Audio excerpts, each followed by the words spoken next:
Okay, good morning, everyone. Welcome to our discussion on Organize the Healthcare Educational Fair. Before we get into the details, let's introduce ourselves. I am ATHIRAH, the chairperson of this project. Now, over to you.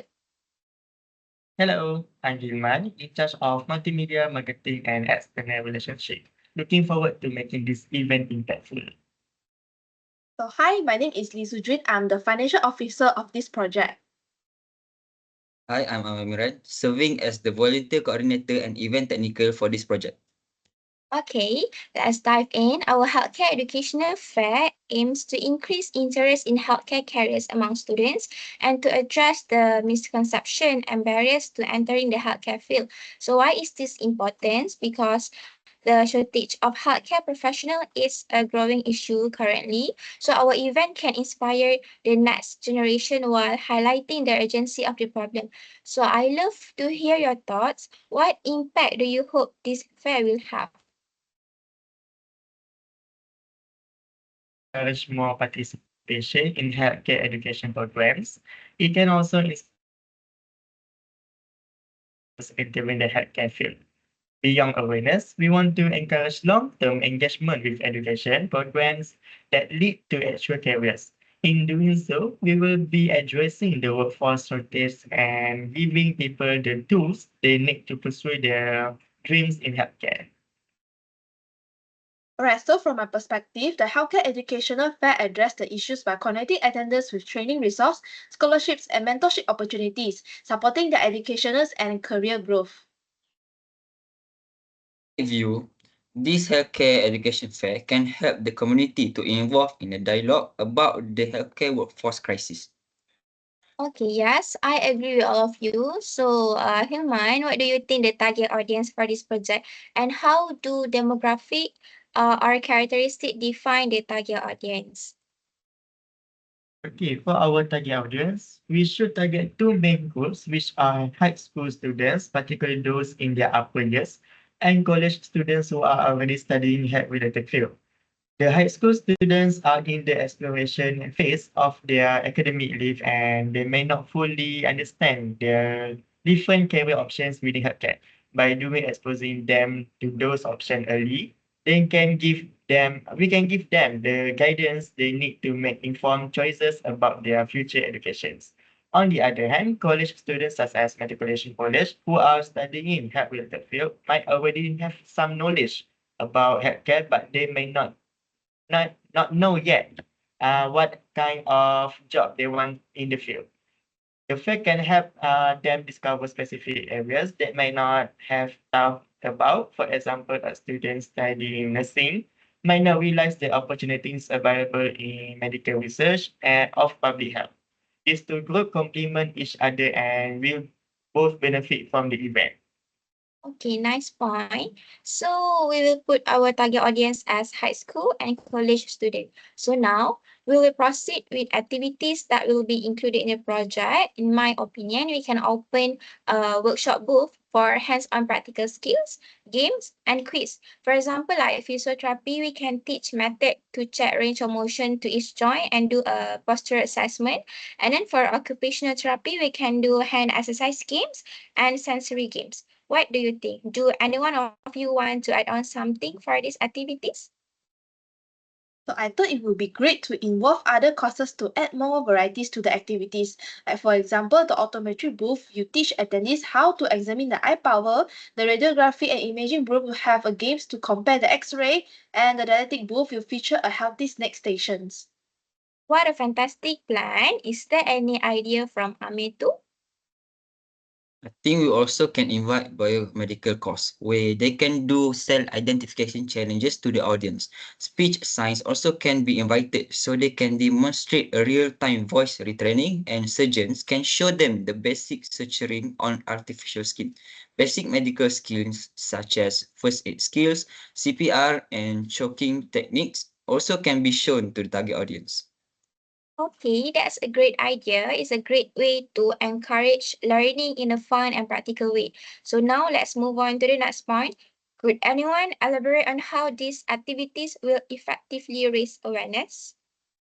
I believe the key to raising awareness is showcasing the diversity within healthcare. By offering a variety of interactive booths and activities, we will not only introduce students to healthcare carers that might not have been considered, but also generate excitement about the field. This can make students realize how proud and rewarding a healthcare carer can be, motivating them to take the next step towards pursuing it. Okay, nice perspective. How about Shujun? Right, so for me, I believe the interactive activities will play a key role in boosting excitement and engagement. By offering hands-on experience, it will leave a lasting impressions on the students, making them more likely to be inspired and motivated to pursue the careers in healthcare.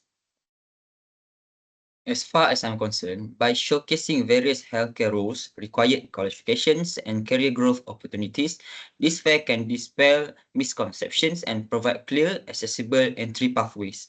Interactive sessions and expert discussions will further engage and inspire attendees to explore careers in the field. Okay, good point. Now, the timeline for this project is scheduled at least 2 to 3 months in advance to allow proper planning, communication with participants, and the date of the event is aligned with students' academic calendars and healthcare professional schedule. So, everyone agrees? Yes. Yes. Okay, nice. Okay, Shujun, as a financial officer for this project, how can we make sure that the budget remain manageable while delivering all the planned activities? Right, so to ensure we stay within the budget while delivering all planned activities, we need to manage our resource wisely. Our estimated budget is around 2,000 ringgit Malaysia, so we should focus on cost-effective planning. So one way is to secure the sponsorship from healthcare organizations and wellness brand, which can help cover the expenses like promotional materials, refreshments, and goodies bag. So we can also minimize costs by using a school or college hall as our venue instead of renting a space. So another way to cut costs is to by utilizing existing resources, like asking the volunteers to bring necessary equipment from their institutions can reduce spending on activity materials. So additionally, we can also focus on digital promotions through social media and email instead of printing flyers to save costs while reaching a larger audience. So we can also collaborate with universities, hospitals, or industrial experts who may be willing to provide the free materials, guest speakers, or even hands-on demonstrations, reducing the external expenses. So lastly, when sourcing suppliers, we can negotiate bulk purchase discount or work with vendors who are open to sponsorships in exchange for brand exposures. So with these strategies, I believe we can deliver a well-organized and impactful event while staying within our budget. Okay, thank you for your suggestion. It seems like we can stay within budget if we implement these solutions. Now, regarding manpower, Amir, what is your plan to manage and allocate the necessary volunteers and staff for each activity to make sure that everything runs smoothly? Okay, as volunteer coordinator and event technical, my approach to managing volunteers and staff includes recruitment, role assignment, and on-the-day coordination. I recruit around 34 volunteers from high schools, colleges, and healthcare institutions. Volunteers will be assigned to registration, booth, workshops, technical supports, and also as runners. They will be briefed 3 days before the event to ensure smooth cooperation. Okay, good. All right, everyone. Let's shift our focus to potential roadblocks we might encounter in organize this educational fair. So let's start with the venue. Secure a space large enough to comfortably accommodate our participants. Has anyone identified potential venues and confirmed their availability? Okay, for the venue, I will secure a venue like school hall or community center 2 to 3 months in advance and reserve a backup plan for any other venue. I'll confirm the venue's capacity and work on a floor plan for smooth crowd movement. I'll also check the technical needs such as power, lighting, and internet, and coordinate with the venue management for setup, technical support, and setup breakdown times. To prevent overcrowding, I'll manage entry and explore overflow spaces if necessary. Planning ahead will ensure a smooth, organized event without any venue-related issue later. Oh, okay, good. Next, let's talk about secure commitments from the professionals and organization. What strategies can we use to entice their participation? I think we should reach out to healthcare organization early and highlight the benefits of participating, such as the chance to recruit future employees and promote their brand to a young audience. We can emphasize how this event can boost their visibility and help them connect with students who may be interested in joining their team in the future. Okay, good.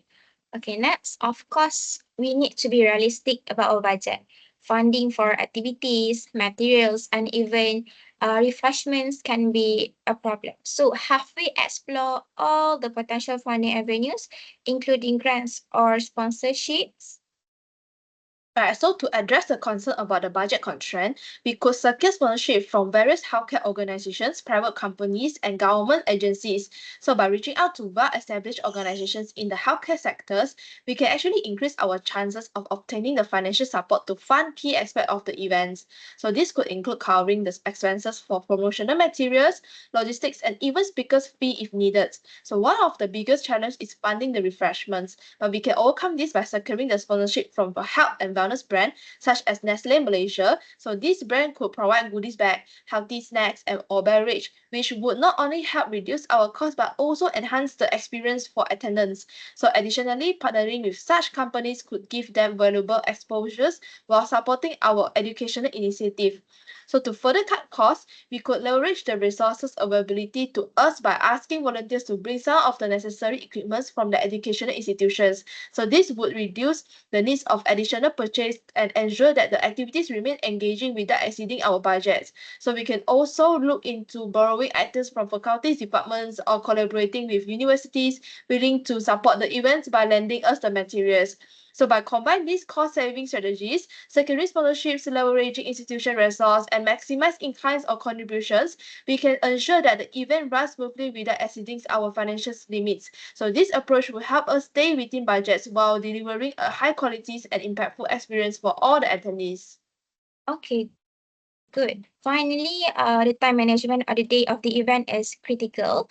We need to make sure that the event flows smoothly and stays on the schedule. So, should we assign someone to be in charge of timekeeping and coordination on the day? Yes, I recommend assigning an event manager or timekeeper to oversee the timeline, ensuring the activity start and end on time. This person will coordinate with exhibitors, volunteers, and technical teams to prevent delays. I work with the manager to create a detailed schedules with specific start and end times for any segment. On the day, the manager will stay in constant communication with me and other leads to adjust if needed, keeping the event on track and ensuring its success. Okay, good. Okay, now let's discuss the timeline for each phase of the project. So for phase one is planning. We have to finalize the event goals, team rules, and preliminary logistic. For phase two is outreach and partnership. So we have to secure sponsors, confirm booth in charge, and engage schools or organizations. And phase three is we do promotion and registration. So we launched a marketing campaign using social media, flyers, and school network. And phase four is execution. So we have to prepare the materials, organize sessions, and make sure the smooth event flow. And for the post-event, we have to collect feedback, share outcomes, and reflect on the lesson learned. Do you think this will work? Yeah, I think this timeline works very well and helps keep things organized so we can stay on track. So Athirah, are there any key deadlines or milestones that we should aware of to make sure everything runs smoothly? Yes, of course. For planning phase, we do for 1 to 2 months. For finding the partnership, we do for 2 to 3 months. And for promotion and registration, we can do for 1 month. For education is 3 days. And for the post event, we do 1 day after event finish. Okay. Okay, so now I want to remind each person task. As a project manager, I have to coordinate the meeting, agenda, and follow up with the project team and assign tasks to team members and monitor the progress. And next is multimedia, marketing, and sponsorship. You have to develop a social media campaign on a Facebook, Instagram, Twitter, and LinkedIn. and you have to create event flyers, poster, and banners for community spaces and school. And for financial officer, you have to prepare detailed budgets and financial reports, and you also have to negotiate sponsorship deals and in-kind donations. And last one is voluntary coordinator and event technical.